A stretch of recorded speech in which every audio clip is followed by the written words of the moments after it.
আমার মনে হয় আপনি যদি দেখেন আমাদের লোকাল প্লেয়ারও পারফর্ম করছে, বিদেশি প্লেয়ার অবশ্যই ভালো খেলছে, বাট আমার মনে হয় একটা টিম জিততে হইলে আমাদের কম্বাইন্ড পারফরমেন্স দরকার।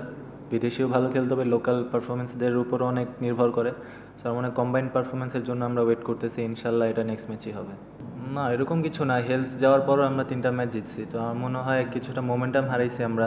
সো এখন এটা আমাদেরই আর কি মোমেন্টামটা আনতে হবে, যেহেতু আরেকটা ম্যাচ আছে ভেরি ইম্পর্টেন্ট ফর আস। যদি আমরা ম্যাচটা জিততে পারি ইনশাল্লাহ স্ট্রেট আমরা ফাইনালে যাব।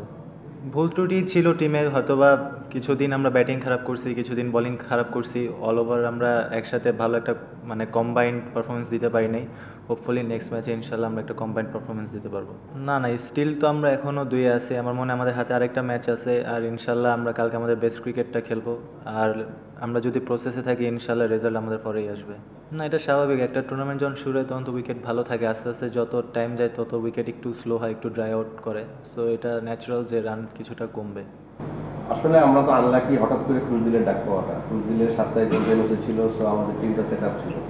সো আমরা কোয়ালিফাইয়ের জন্য আমরা চিন্তা করে প্লেয়ার অলরেডি আমরা যাদেরকে সাথে কথা বলেছি আপনারা তো দেখছেনই, সুতরাং আমরা সময় মতো আমাদের প্লেয়ার চলে আসবে। সো আমরা এই 2টা ম্যাচে হয়তো বা যেহেতু আমাদের ব্যাক টু ব্যাক ম্যাচ, আমরা তো খুব দ্রুত কাউকে আনতে পারতেছি না, কারণ সবাই কিন্তু একটা ক্রিকেট খেলতেছে, সবাই কিন্তু টুর্নামেন্ট আছে।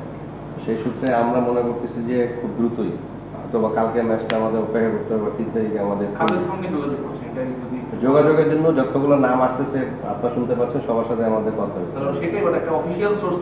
অফিসিয়াল সোর্স থেকে বেসিক্যালি আমরা যেহেতু প্লেয়ারদের সাথে কন্ট্যাক্ট করি, তাদেরই কথা হচ্ছে যে মানে আসার আগ পর্যন্ত এটা আসলে ওপেন করতে দেয়, তাদেরই একটা কমিটমেন্ট যে আমরা আসার আগ পর্যন্ত ওপেন না করা।